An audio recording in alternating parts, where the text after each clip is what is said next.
그럼 오늘 하느님께서 주신 말씀 우리 함께 살펴보면서 나아가도록 하겠습니다. 네, 오늘 말씀은 요한복음 21장 1절에서 9절 말씀입니다. 요한복음 21장 1절에서 9절 말씀 교독하여서 읽도록 하겠습니다. 제가 먼저 읽겠습니다. 그 후에 예수께서 디베랴 호수에서 또 제자들에게 자기를 나타내셨으니 나타내신 일은 이러하니라.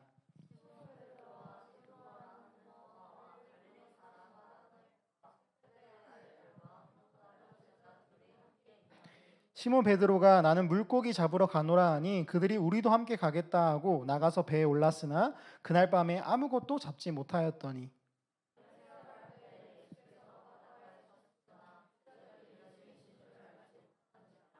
예수께서 이르시되 얘들아 너에게 고기가 있느냐 대답하되 없나이다.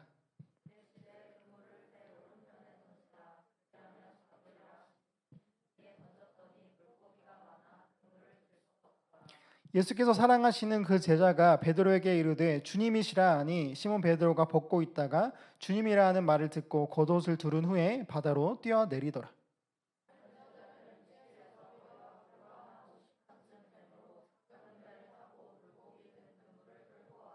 함께 읽겠습니다. 육지에 올라와 보니 숯불이 있는데 그 위에 생선이 놓였고 떡도 있더라. 아멘.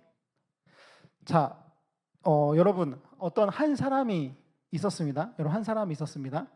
시간은 토요일 8시 35분. 한 종이를 들고 화면을 뚫어져라 봅니다. 혹시 어떠한 화면인지 짐작하시는 분 있나요? 토요일 오후 8시 35분. 오, 아무도 모르세요? 로또 맞아요. 잘하시네요. 맞아요. 로또예요. 네, 로또입니다.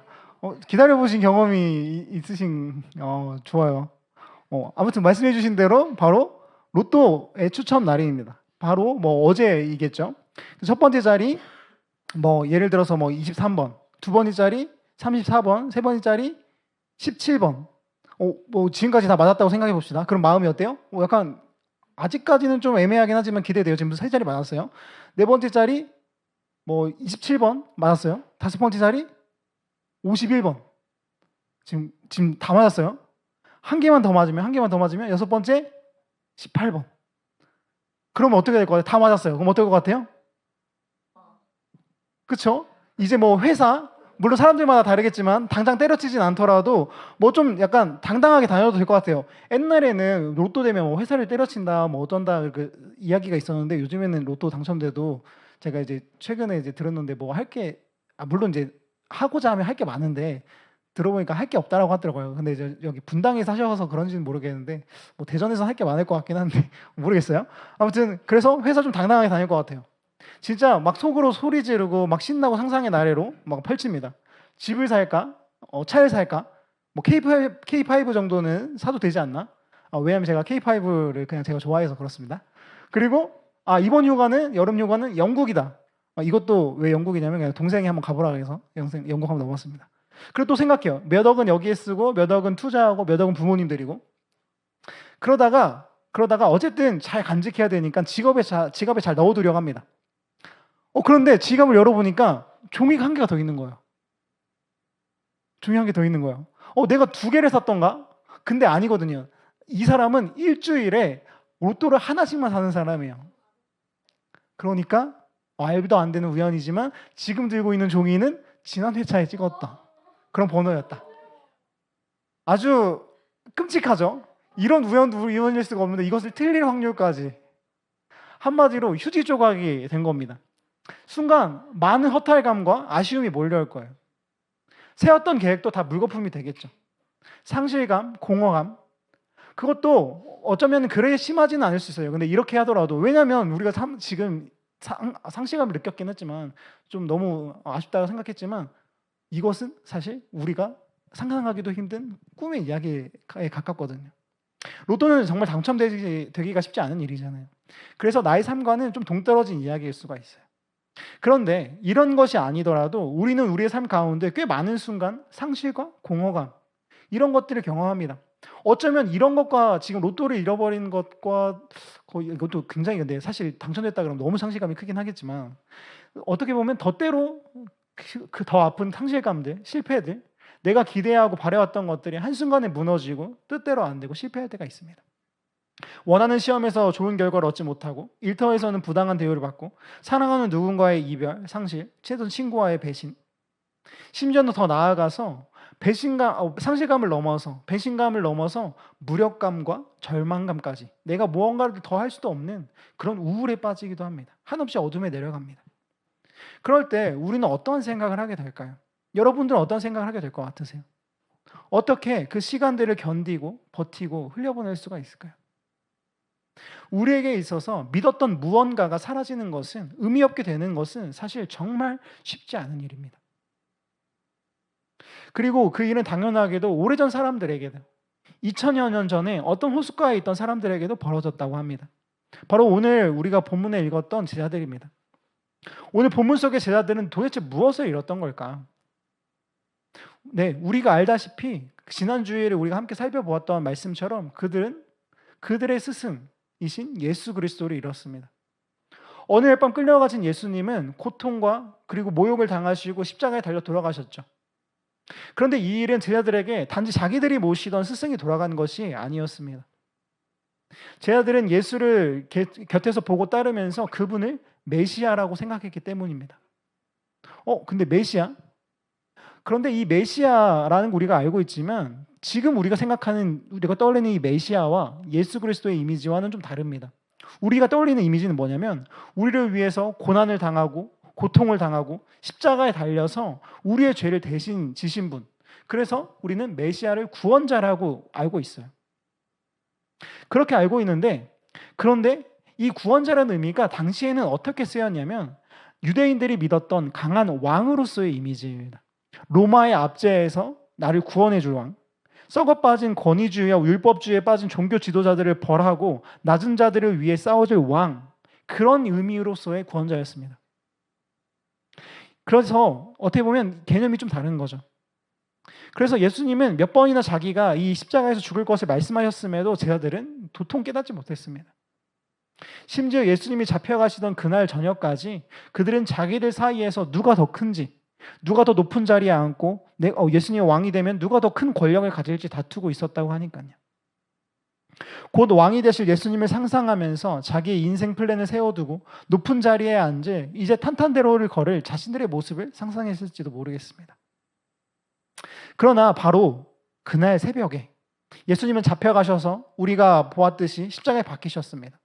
지난 우리가 골고다 언덕에서 그들의 인생의 플랜은 다 깨졌고 어떻게 보면 예수님, 나를 참 사랑해 주시고 그리고 나도 사랑했던 그분을 잃게 됩니다. 큰 상실을 경험합니다. 근데 사실 지금 이 상실도 상실인데 더 큰 문제가 남아있어요. 상실이 문제가 아닙니다.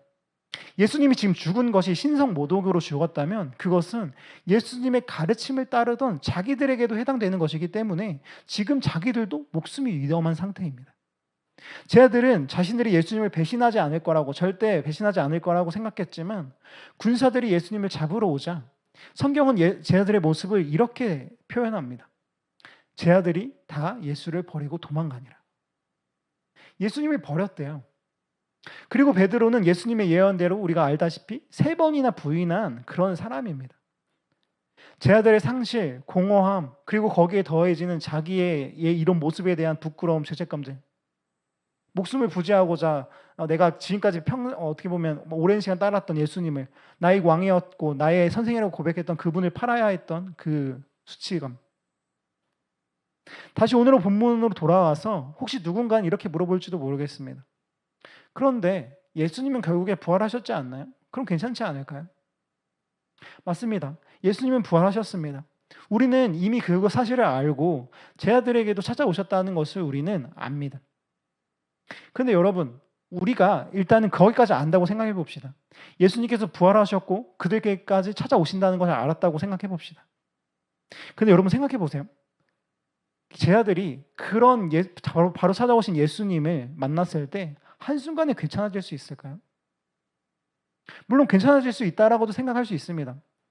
그런데 생각해 보면 예수님과 함께 꿈꾸다가, 물론 예수님과는 좀 다른 꿈이었을 수 있지만 그 꿈을 기대하던 삶을 어쩌면 제자라는 그 정체성도 완전히 잃고 도망갔었던 자신들인데 그런데 예수님이 이제 부활했다고 하니까, 놀라운 기적을 보니까 다시 한번 그 잃었던 그 꿈을, 그 기대를 바로 품고 나아갈 수가 있는 걸까요? 여기 우리 본문을 다시 한번 봅니다. 말씀처럼 예수님은 제자들에게 자신을 나타내려고 했는데, 그런데 예수님을 기다리던 제자들은 이 무엇인가 좀 특별한 행동, 이 특별하진 않은데 평범한데 이것은 특별한 행동을 하게 됩니다. 무엇이었냐면 바로 3절 행동을 해요. 시몬 베드로가 나는 물고기를 잡으러 가노라 하니 그들이 우리도 함께 가겠다 하고, 베드로가 말합니다. 고기를 잡으러 가겠다. 함께 있던 제자들도 나도 가겠다라고 하죠. 굉장히 평범한 말입니다. 뭐 이상할 거 없어요. 그런데 아무것도 아니고 이상할 게 없는 말이지만, 베드로는 원래 어부였고 다른 제자들 중에서도 어부의 출신들이 있었으니까, 또 그리고 거기가 마침 호숫가니까 그냥 물고기를 잡았을 수도 있죠. 배고프니까. 이상할 거 없고 맥락도 좀 괜찮아 보이는데, 그런데 이것이 예수님이 부활하셨던 맥락에서 본다면 이것이 정말 괜찮은 게 맞을까요? 제자들은 예수님을 십자가에서 잃고 자신들의 삶도 꿈도 한순간에 잃게 되어 쫓기는 신세가 되었다고 했습니다. 근데 그러다가 예수님이 부활하셨다는 소식을 듣게 됐고 직접 이전에 본 사람들도 있습니다. 그래서 앞서 물었듯이 이제 부활하셨으니까 아무렇지 않게 꿈꾸고 예수님을 바라보면서 다시 한번 자기의 꿈을, 자기의 삶을 이어갈 수 있는 걸까요? 다시 좀 더 구체적으로 우리를 대입해 보면, 우리가 열심히 준비하던 시험에서 떨어졌을 때, 직장, 바라던 역할, 바라던 곳에서 떨어졌을 때, 누군가와 이별하고 배신을 당한 것 같을 때, 나아가 그래서 나에게도 실망해버려서, 나조차 실망해버려서 나는 도대체 어떤 존재지? 나는 내가 생각한 그런 사람이 맞나? 아닌 것 같은데, 내가 살아가 보려고자 노력했던, 그렇게 이루고자 한 그런 사람이 맞나? 라고 하면서 내가 나 자신조차를 배신한 것 같을 때, 그 모든 것을 잃었을 때 혹시나 갑자기 다른 기회가 주어진다면 아무렇지 않게 그냥 바로 일어서서 벌떡 일어나서 할 수 있을까요? 여러분들은 모르겠는데 저는 못할 것 같아요. 저는 제가 모든 것을 잃었을 때, 나조차도 내가 부인이 되었을 때, 실망감에 빠졌을 때 무언가 주어졌다고 해서 바로 일어나기는 어려울 것 같습니다. 내가 다시 한번 그 상황에 처하지 않을 거라는 보장이 있을까? 본문에서 그래서 제자들이 고기를 잡으러 갔다라는 것은 두 가지로 해석이 됩니다. 정말 배가 고파서 자연스러운 맥락으로 예수님을 기다리면서 고기를 잡으러 갔다. 아까 말했던 것처럼. 또는 고기를 잡는 삶으로 돌아갔다. 왜냐하면 생계 유지를 위해서. 그들은 고기를 원래 잡는 사람이었으니까. 그런데 이것은 무슨 말이냐면, 즉 제자로서의 삶의 상실입니다. 여러분, 제자로서의 삶이라는 건 뭘까요? 마태복음, 마가복음, 누가복음, 오늘 요한복음에서 기록하는 이 예수님의 명령은 무엇이었냐면, 제자들에게 한 명령은 바로 이거예요. 가라, 내가 너희를 보내노니 가라, 가서 복음을 전하라라는 명령이었어요. 그래서 제자라는 이 말의 뜻을 좀 표현한다 그러면, 스승에게 배우는 사람, 스승을 따르고 스승의 가르침을 이어가는 사람일 텐데, 근데 스승님이 말했어요. 가라, 복음을 전해라. 예수, 나를 알려주고 하늘에 대해서, 그 나라에 대해서 세상 사람들에게 알려줘라. 너희들이 발견은 닿는 대로 알려줘라란 말이에요. 이 말을 했단 말이에요. 그런데 제자들이 지금 나아가는 곳은 어디예요? 갈릴리 호숫가. 어쩌면 생계 유지를 위해서, 육신의 그런 배고픔을 채우기 위해서, 먹고 살려고. 즉 이게 아니더라도 지금 제자라는 이 사람들의 본문은 복음을 전하는 것이지 확실히 고기를 잡는 것은 아니었단 말이에요. 그러나 여기 제자들은 지금 고기를 잡으러 갑니다. 왜 그런 거냐면, 제자들이 왜 예수님의 부활을 의심한 걸까? 아니요, 제자들 중에 한 명인 도마는 예수님이 부활하셨을 때 그 못자국에 손을 넣기까지 했는데요. 그럼 왜인 걸까? 아까 말했듯이 우리는 이 장면이 사실 이해가지 않는 것은 아닙니다. 무너졌었으니까요. 스승을 잃고 기대와 소망을 잃고 그 모두를 상실했습니다. 이렇게나 상실 가운데 다시 일어서는 것은 쉽지 않은 일입니다. 게다가 제자들, 예수님이 찾아오셨다고 했지만 그들은 예수님을 버려두고 떠난 사람들입니다. 베드로, 예수님은 3번이나 부인한 사람이에요. 한마디로 배신자. 가룟 유다가 예수님을 처음 팔아넘기고, 이 베드로는 그런 예수님을 한 번 더 팔아넘긴 존재인 것입니다. 그런 제자들, 배은망덕하고 배신자인 자들이 바로 지금 자신들이라는 말이에요. 그들이 생각하기에 예수님을 다시 보기에 희망도 잃고 염치 없지 않았을까요? 부끄럽고 죄송하지 않았을까요? 그래서 그들은 어떻게 보면 모든 것을 잃고 그저 물고기를 잡으러 갔을지 모르겠어요. 제자로서의 삶의 정체성을 잃고요. 그런데 여기 그들의 삶을 나타내는 것이 있습니다. 바로 3절에 이어진 말씀인데 바로 이것입니다. 시몬 베드로가 나는 물고기를 잡으러 가노라 하니 그들이 우리도 함께 가겠다 하고 나가서 배에 올랐으나 그날 밤에 아무것도 잡지 못하였더니 베드로와 제자들이 한 마리도 못 잡았다고 기록합니다. 이것이 단적으로 이걸 나타내는 것입니다. 예수님이 없는 제자들의 삶, 희망을 잃은 예수님도 없는 제자들의 삶을 단적으로 보여주는 것 같아요. 어쩌면 소망을 잃은 상실과 실패 속의 사람들의 삶, 그런 공허와 허무들, 그리고 그들을 예수님께서 찾아오셨죠. 찾아와 물으십니다. 5절 예수께서 이르시되 얘들아 너희에게 고기가 있느냐? 대답하되 없나이다. 얘들아 너에게 고기가 있느냐? 무슨 말일까요? 너희 정말 고기를 잡았냐고 묻는 건가? 식사할 만큼 고기가 준비되었냐고, 예수님도 배고프니까 그런 걸 묻는 건가? 여러분, 예수님의 이 말이 어떤 뜻인 것 같으세요? 얘들아 너에게 고기가 있느냐? 무슨 말일까요? 이런 말이 아니었을까요? 얘들아, 제자들아, 너희가 왜 여기에 나와왔느냐? 무엇을 잃어버리고 무엇을 얻고자 여기에 나와왔느냐? 먹고 사는 것? 그런데 얘들아, 너희 정말 그걸로 괜찮겠냐? 그렇게 살아가는 게? 내가 너에게 가르쳤던, 너에게 명령하였던, 함께 우리가 꿈꾸던 그 희망도 꿈도 사명도 잃고 그냥 그렇게 예수님은 그들의 삶, 먹고 살기 위해 다시 고기 잡이로 돌아간 그들의 삶에 대해 화도 내지 않고 탓하지도 않고 그저 안타까움을 담아서 말씀하시는 거예요. 너희들이 괜찮겠냐고. 그러자 제자들은 고기가 있냐라고 물으시는 그 예수님의 물음에 이렇게 대답합니다. 없나이다.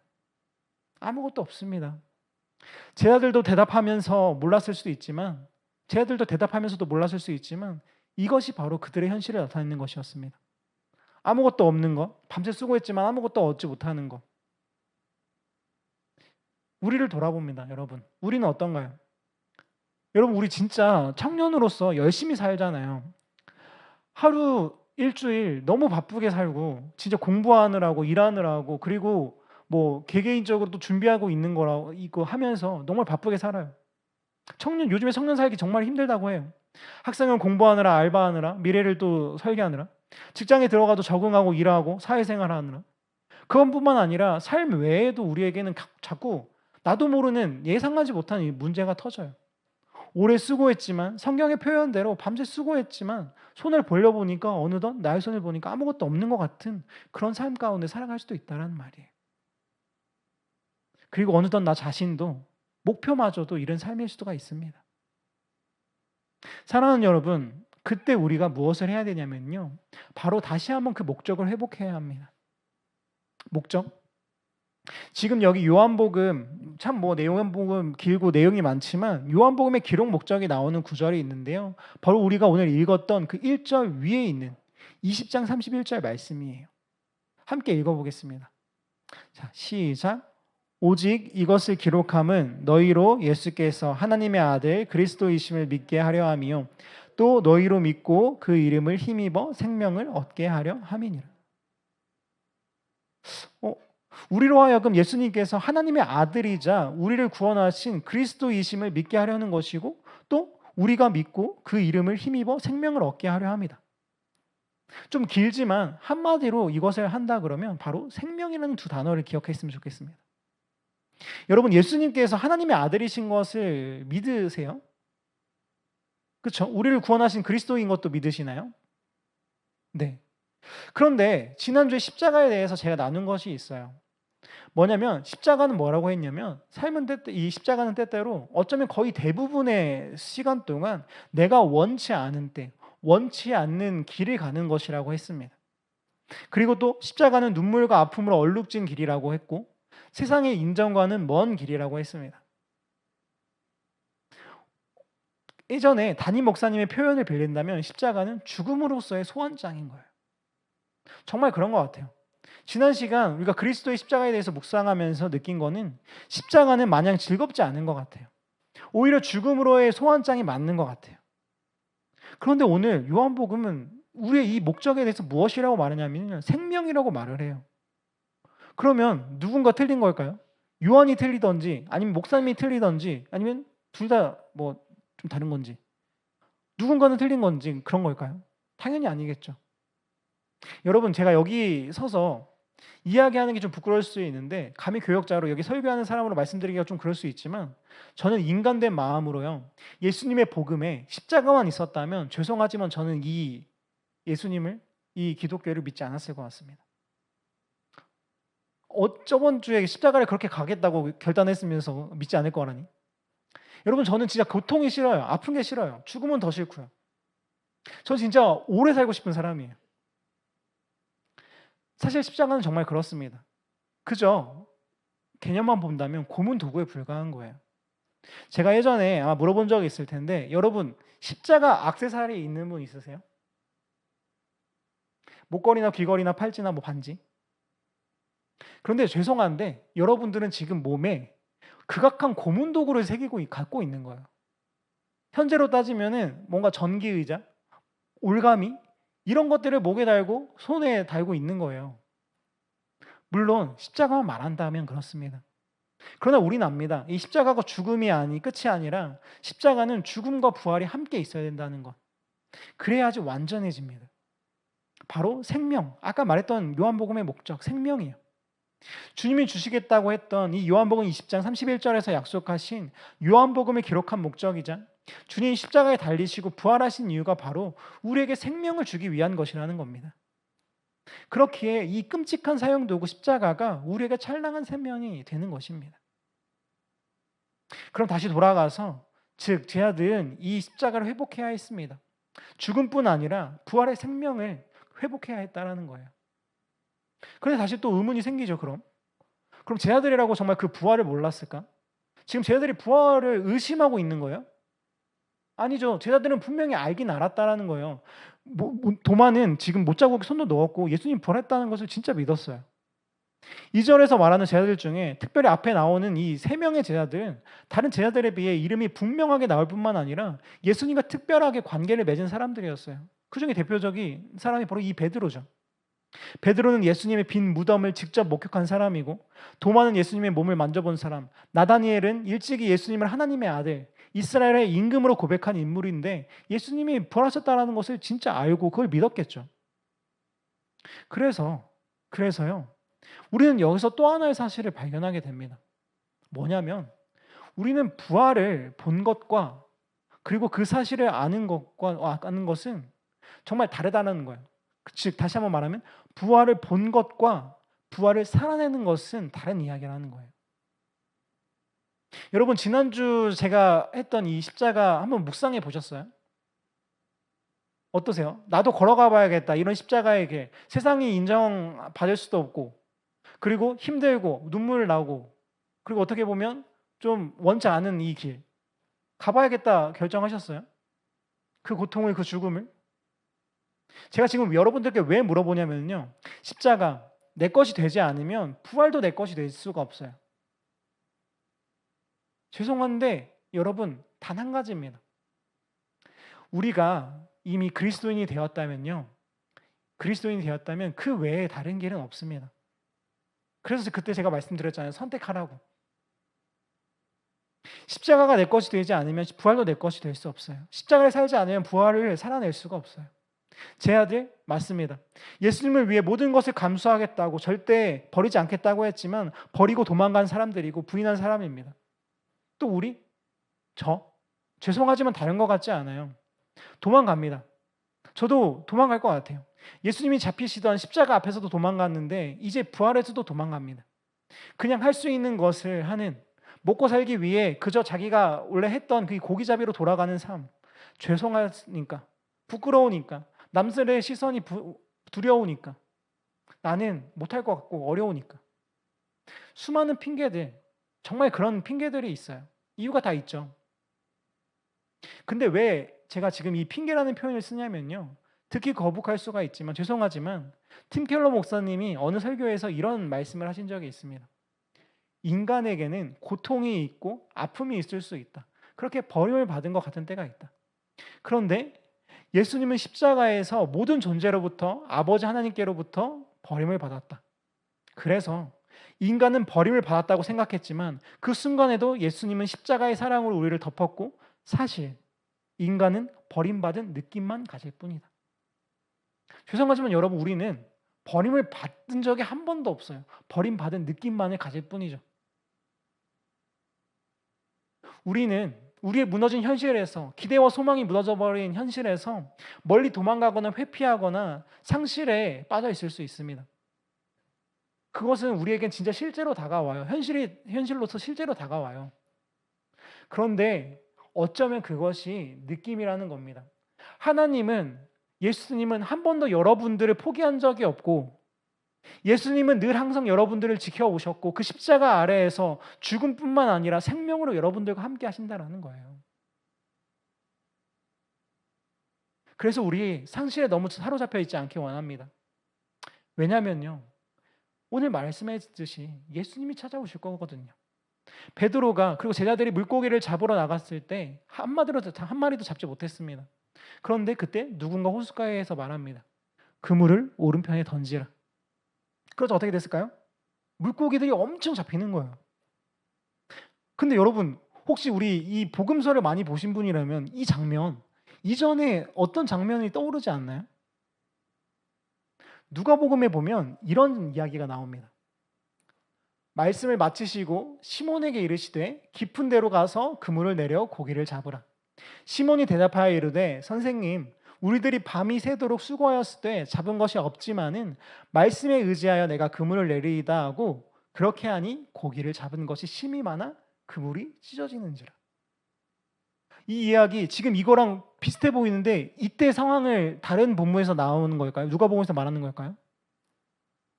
이 이야기는 조금 더 오래전의 이야기였어요. 오래전에 예수님께서 사역을 시작하면서 어떤 한 시몬이라는 사람을 부른 이야기예요. 주요 등장인물 예수님과 그리고 시몬이라는 사람 그리고 장소 여기 갈릴리 호숫가 여기서는 그래요. 그리고 오늘의 본문에 읽었던 비슷한 이야기는 뭐였죠? 주요 등장인물 누가 나왔죠? 예수님과 그리고 가장 적극적으로 움직인 베드로가 나왔죠. 그리고 장소 디베라 호숫가라고 서술되어 있습니다. 근데 아마 여러분 아시는 분은 알겠지만 시몬이 누구예요? 베드로. 디베라 호숫가는 어딜까요? 갈릴리 호숫가의 또 다른 이름이에요. 그러니까 지금 똑같은 인물이 똑같은 장소에서 이 똑같은 만남을 하고 있습니다. 베드로는 오래전 겪었던 그 기시감 속에서 옆에 이 제자의 주님이시다라는 이 소리에 주저하지 않고 물속으로 뛰어듭니다. 어쩌면 예전에 무리를 걸어오셨던 예수님을 보았을 때보다 더 다급하게 뛰어갑니다. 여러분 이 베드로의 심정이 어떨지 느껴지시나요? 그리고 그렇게 베드로가 쟤들이 주님께 가니까 주님께서 이제 준비하고 계시는 거예요. 자기들의 힘으로는 한 마리도 잡지 못했던 그 생선과 떡이 이미 준비되어 있었습니다. 그리고 오늘 함께 읽지 않았지만 13절에 이런 말씀이 나옵니다. 예수께서 가셔서 떡을 가져다가 그들에게 주시고 생선도 그와 같이 하시니라. 예수님께서는 그렇게 만난 제자들을 먹이시고 그리고 예수님도 함께 먹으셨습니다. 이것도 돌아보니까 무엇과 닮았죠? 예수님이 마지막으로 함께 했던 그런 성만찬이라고 부르는 그 식사. 이것은 내 몸이고 이것은 내 피다. 이것을 늘 기억하면서 나를 기념하고 새 언약 가운데 살아가라 라고 했던 그 만찬과 닮아 있어요. 그러니까 오늘 예수님은 지금 이들이 그저 부활을 아는 것으로만 그치지 않기 원하고 계셨습니다. 제 아들이 헛된 꿈을 꿨던 것도 예수님 자신을 배신했던 것도 아니 배신했으면 잘 살기라도 하지 예수님을 팔아 넘겼으면 좀 떵떵거리고 좀 잘 살기라도 하지 아무것도 지금 없는 삶을 살아가는 이들을 보면서 상관없이 이렇게 부르십니다. 기억나니? 내가 너를 불렀던 것. 기억나니? 내가 너를 위해 이름을 주었던 것. 기억하니? 내가 너를 위해 나의 몸과 나의 피를 준 것을, 너를 위해 죽은 것을, 그리고 모든 고통과 모욕과 죽음을 이기고 다시 산 것을 너희가 아니? 라고 지금 묻는 것입니다. 그러니까 다시 한번 살아보자고, 다시 한번 나아가 보자고, 다시 한번 새롭게, 다시 한번 또 다른 꿈을 꿔보자고 그렇게 이야기를 합니다. 사랑하는 우리 세우신 청년부 여러분, 우리도 그렇습니다. 예수님께서 부활하신 이유는 여러분들을 위해서입니다. 같이 살고 싶어서요. 같이 살아내고 싶어서요. 여러분들의 삶 가운데에서 함께 걸어가고 싶어서요. 지난주 십자가의 삶을 말했지만 그 십자가의 삶 혼자 사는 삶이 아니라고 했어요. 우리가 같이 가는 삶이라고 했습니다. 그래서 예수님께서는 이와 같이 우리를 부르셔요. 이전에 어떠했던지 아무것도 상관하지 말고 부활을 본 것으로는 부족하다. 다시 한번 우리가 부활을 다시 살아가자라고 이렇게 말씀을 하시는 겁니다. 그리고 오늘 본문에 우리가 그 다음에 뭐 각자 읽어서 혹시 읽어보셔서 아실 수도 있지만 베드로를 용서하는 부분이 나옵니다. 이것도 사실 이야기하자면 길지만 간단하게 베드로의 사명을 다시 한번 회복시켜 주시는 거예요. 내가 너를 처음 만났을 때, 너가 어부였을 때 너는 시몬이었지. 그러나 내가 다시 말한다. 너는 베드로라 이름할 것이다. 또 내가 내게 이르노니 너는 베드로라. 내가 이 반석 위에 내 교회를 세우리니 음부의 권세가 이기지 못하리라. 여러분, 베드로는 다시 한번 이때 예수님의 사명을 듣게 됩니다.